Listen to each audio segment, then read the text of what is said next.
Você só precisa fazer aquilo que te compete fazer. O resto é com Deus. E a nossa parte não é tão grande assim. A nossa parte não exige tanta coisa.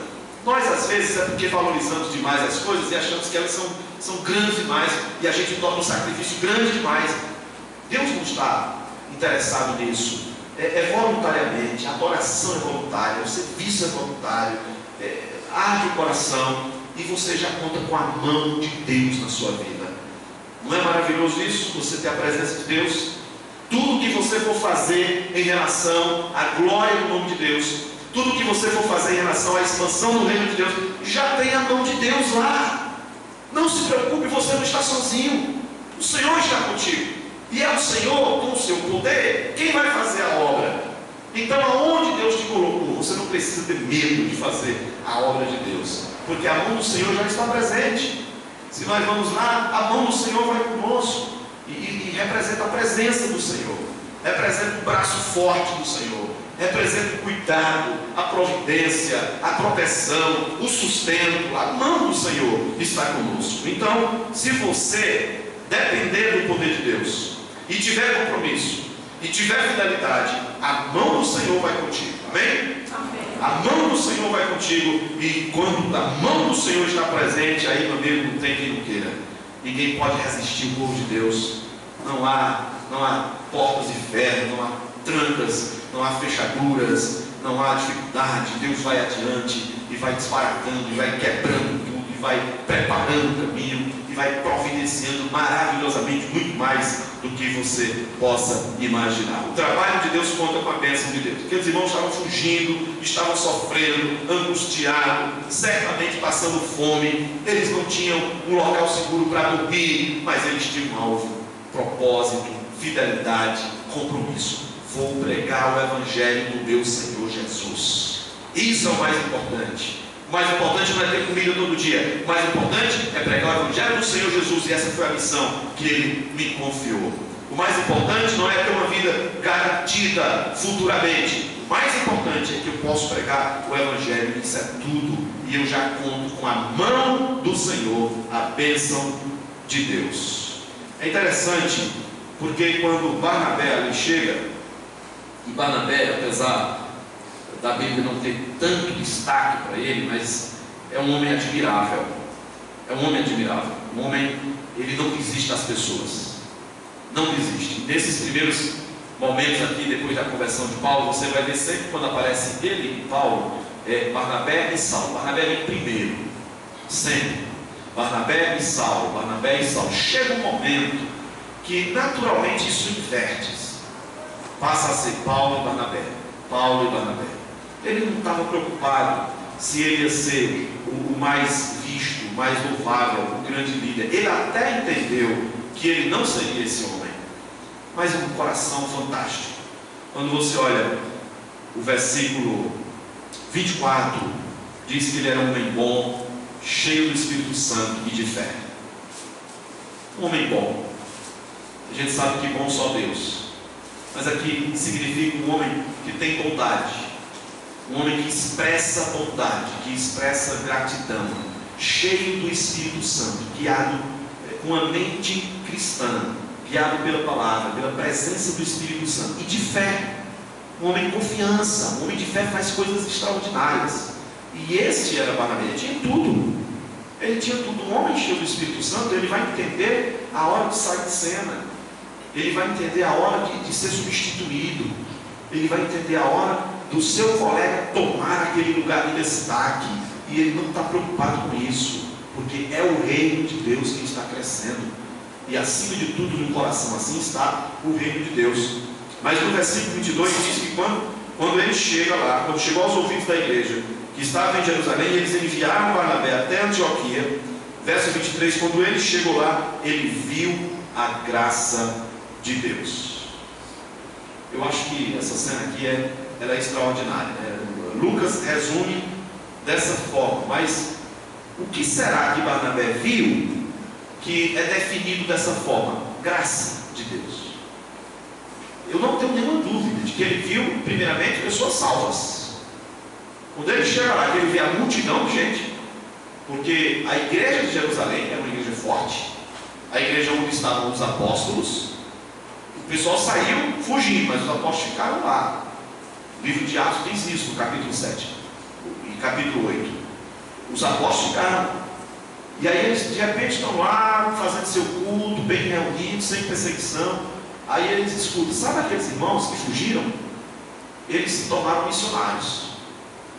Impossível. Se tornaram missionários. Saíram daqui, fugindo para não morrer e se tornaram missionários. Pois é, eles saíram pregando o evangelho em várias cidades. E eles se estabeleceram em Antioquia. E sabe o que aconteceu lá? A cidade quase toda foi convertida. A igreja agora leva um susto. Então eles chamam Barnabé. Barnabé, vai lá, vê o que está acontecendo em Antioquia. Aí Barnabé chega em Antioquia. Rapaz, a graça de Deus está aqui. Ele viu a graça de Deus, salvando pessoas, transformando vidas, levantando almas. E ele agora fica empolgado. Barnabé é missionário. É um homem de um coração bom.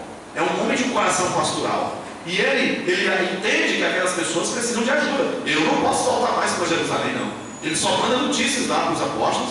Eu tenho que fazer alguma coisa aqui. Aqui está precisando de gente. Aqui está precisando de um pastor, de missionário. E tem mais, eu não posso fazer isso sozinho. Aí ele lembra de Saulo. E ele vai até Tarso, procurar Saulo. E diz o verso 26 que ele encontra lá e convida ele para vir até Antioquia.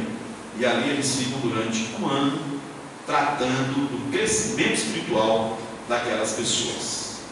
Irmãos, número 4, o trabalho de Deus envolve investimento e sacrifício. E é isso que Barnabé e Saulo vão fazer agora: investimento e sacrifício. Investimento de quê? De tempo. Investir na vida daquelas pessoas, doutrinar, explicar para elas o que é ser crente, como é a vida com Cristo, como é que se enfrenta o sofrimento, como é que se aprende a abnegação, como é que se renuncia. Eles agora precisam ensinar aquelas pessoas, porque aqueles missionários, é interessante que Deus tem tarefa para as nossas vidas, mas depois de uma certa etapa, já não é mais com a gente. Parece que tem certos ministérios que a gente só pode levar até certo ponto, e a gente precisa entender que dali para frente tem que vir outra pessoa. E aqueles missionários que saíram na perseguição e que conseguiram pregar o evangelho e a multidão foi salva, o papel agora de doutrinar, de discipular, de instruir, e muitos deles de serem formados pastores e outros missionários, não eram mais com eles. Tinha que vir um homem como Barnabé, tinha que vir um homem como Paulo, que eram mestres, que eram doutores, que eram pastores. Então agora é com eles, e eles provavelmente saíram pregando em outras regiões. Aí Paulo ia lá de novo com Barnabé, instruir, orientar aquelas pessoas. É assim que funciona no ministério. Deus tem tarefas para nós, mas a gente precisa ter o discernimento até onde Deus quer que eu vá, porque eu posso entender que já cumpri o meu papel. O que Deus tinha para mim aqui eu já fiz, e Deus agora vai trazer alguém que vai levar a obra adiante. É assim que funciona. O seu Tomé Wilson, um dos homens mais importantes no trabalho de Deus aqui nessa região, o pastor João Torres sabe muito bem disso, e outros irmãos. Ele foi um homem fantástico, o seu Tomé. Eu só o vi algumas vezes, mas não tive o prazer, o privilégio de conviver com ele, como tivemos com outros professores, com outros missionários. Mas ele foi o homem responsável pelo nível acadêmico do Seminário Batista do Cariri. Naquela época, não havia nenhum doutor na região do Cariri. Inclusive, quem assinava pela URCA era o seu Tomé. Era o único que tinha, que a URCA foi atrás dele, para ele assinar, para responder, para ser aquele responsável legalmente diante do MEC pela universidade. Era seu Tomé. E quando ele foi embora do Brasil, você sabe o que ele levou depois de anos de serviço prestado ao Senhor aqui? Ele não levou nada. Eu escutei que ele não tinha nem o dinheiro da passagem. Ele tinha um fusquinha, doou, um monte de livro, doou, tinha algum dinheiro, doou. Ele só tinha a roupa do corpo. E alguém precisou comprar a passagem dele, ele voltar para os Estados Unidos. E ele dizia uma coisa interessante: a gente tem que ter muito cuidado para encerrar o nosso papel, porque ele foi embora com todo mundo rogando para ele não ir. Seu Tomé, o senhor tem muito a contribuir, não vá agora, não é tempo. Ele diz: olha, é o meu tempo. Eu cumpri o meu papel. Eu entendo que eu já cumpri a minha missão e outros agora vão levar adiante essa obra de Deus. E ele dizia: a gente precisa ter cuidado para não destruir com os pés o que construímos a vida inteira com as mãos. Um homem sábio, experiência, sabedoria. Então ele entende que ele foi importante, ele sabe disso. O homem humilde reconhece isso. Ele entende que ele tinha uma tarefa e ele entende que ele cumpriu. Todo mundo, São Tomé, filho, não, eu vou embora. Eu não quero destruir o que eu construí a vida inteira. Então é isso, irmãos.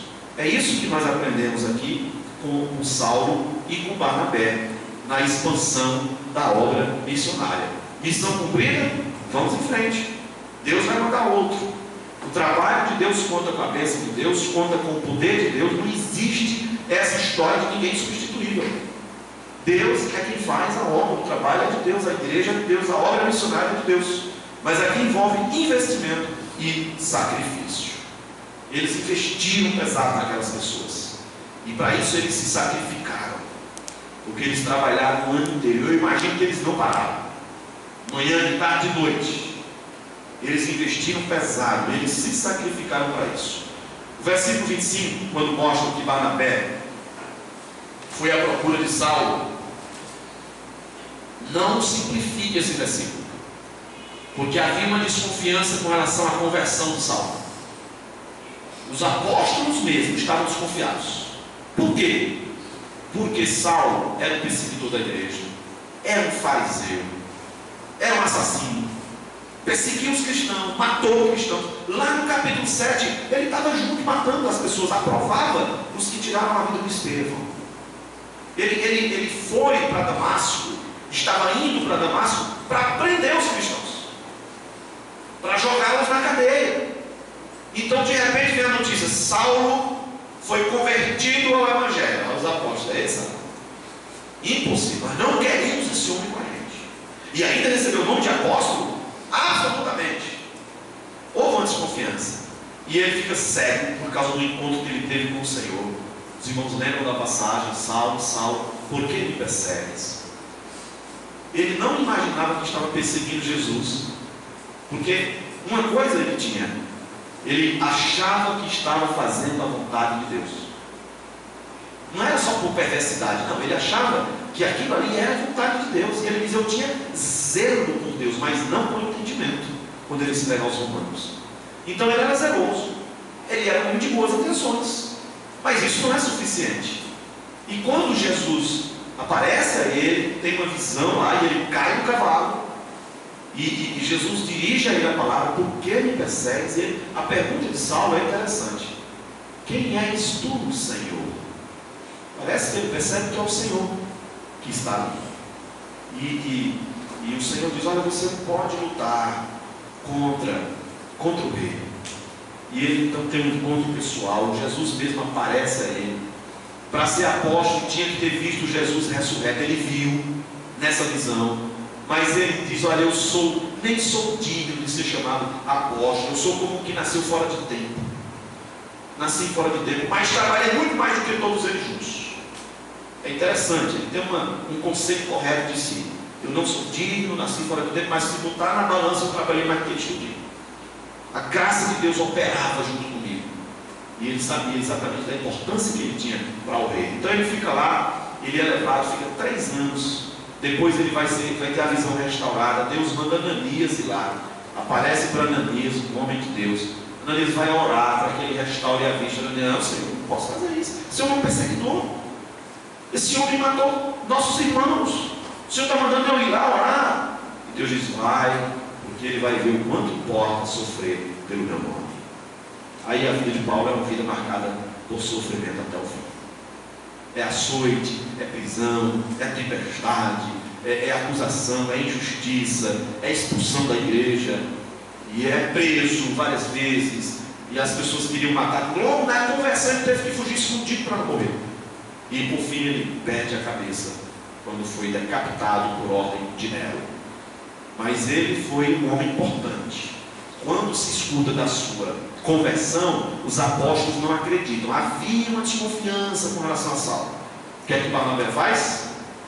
Eu vou investir nesse homem e eu vou colocar a minha mão, toda a minha confiança na cabeça de Paulo, e eu vou levar ele lá da igreja de Jerusalém, e eu vou mostrar para os apóstolos o que foi que Deus fez na vida dele. Ele era assim, mas ele não é mais. E sabe quem fez isso? Barnabé. Pegou Saulo, levou lá na igreja, apresentou aos apóstolos, testemunhou e disse: eu confio nele, eu coloco aqui a minha mão no fogo. E aí os apóstolos disseram: sendo assim, vamos aceitá-lo. E aí ele passa a fazer parte agora da equipe missionária. Foi isso que Barnabé fez. Aí ele seguiu o caminho e foi para a sua cidade, para Tarso. Mas quando Barnabé chega em Antioquia, ele diz: eu preciso de alguém. Aí ele lembra de Paulo. Aí foi procurar Paulo, traz Paulo, vamos investir aqui e vamos nos sacrificar. Versículo 26 diz que eles ensinaram numerosa multidão. Se reuniam na igreja de Antioquia e ensinaram numerosa multidão. E ali os discípulos foram pela primeira vez chamados de cristãos. E Deus começa a fazer uma grande obra. Por último, irmãos, falando da missão da igreja, nós já falamos que o trabalho de Deus é estabelecido somente pelo poder de Deus. Envolve fidelidade e compromisso. Conta com a bênção de Deus. Envolve investimento e sacrifício. O trabalho de Deus envolve abnegação e compaixão. É o que acontece a partir do verso 27, quando alguns profetas de Jerusalém agora chegam em Antioquia e dizem: vai ter uma grande fome. Fome grande vai vir no mundo. E era nos dias do imperador Cláudio. E aquilo de fato se cumpre. E os discípulos começam a vender, pega suas posses e envia para os irmãos, para socorrer os que estavam lá na Judéia. E eles fizeram isso por intermédio de Barnabé e de Saulo. Eles tinham amor pelas pessoas, envolve servir ao Senhor, abnegação e compaixão. Ninguém pode pregar o Evangelho para as pessoas se nós não amamos as pessoas.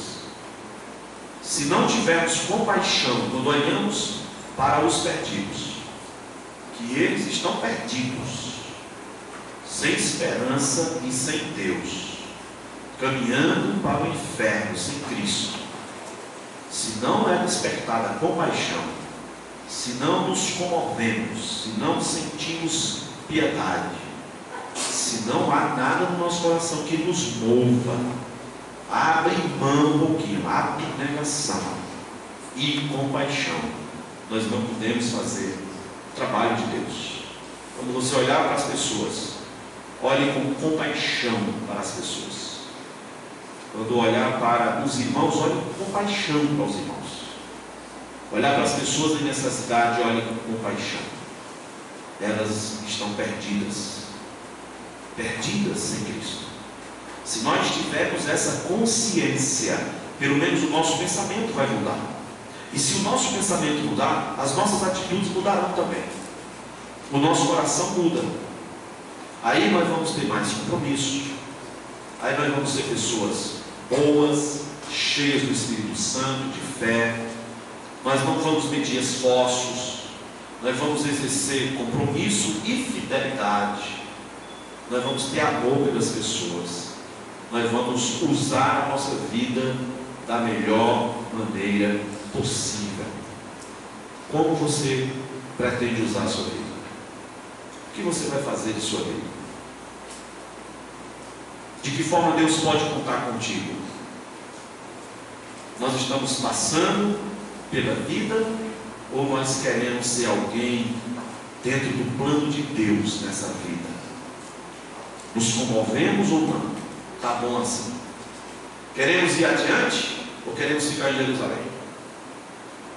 Queremos socorrer os da Antioquia? Podemos mandar alguém? Se nós não vamos, podemos sustentar os que vão? Podemos socorrer os de Portugal? Podemos socorrer os da Venezuela? Os da Bolívia? Os da Colômbia? Os de Cabo Verde? Os de Moçambique? Podemos socorrer aqueles pastores lá? Pastores sem Bíblias? Podemos fazer alguma coisa tão simples: dar uma Bíblia a quem prega a palavra, ao pastor, porque lá tem uma multidão precisando de instrução. Envolve sacrifício, envolve abnegação, envolve compaixão, envolve fidelidade a Deus. A Deus. Nunca vai faltar. Nunca vai fazer falta. Porque o trabalho de Deus conta com a mão de Deus. Isso é tudo. Se a mão de Deus está conosco, isso nos basta. É suficiente. Amém? Vamos orar.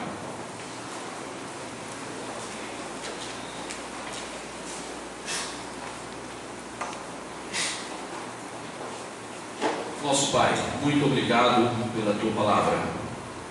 Agradecemos pelo que o Senhor é capaz de fazer e a forma como o Senhor tem revelado a nós o que o Senhor é capaz de fazer. Obrigado pelo privilégio de darmos continuidade ao ministério da palavra, iniciado pelos Teus primeiros servos. E é a mesma palavra, é o mesmo Evangelho, é o mesmo Deus, é o mesmo poder transformador.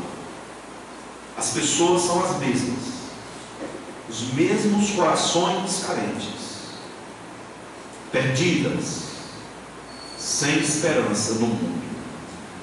Mas nós estamos aqui, agora é a nossa vez. Pedimos, Pai, que o Senhor nos ajude com o Teu poder, com a Tua graça, com a Tua bondosa mão, nos usando, nos dirigindo, nos instruindo, para que sejamos vasos de bênçãos nas mãos do Senhor, e que possamos honrar o Teu nome com tudo que o Senhor tem nos dado, para a Tua glória, no nome de Jesus. Amém.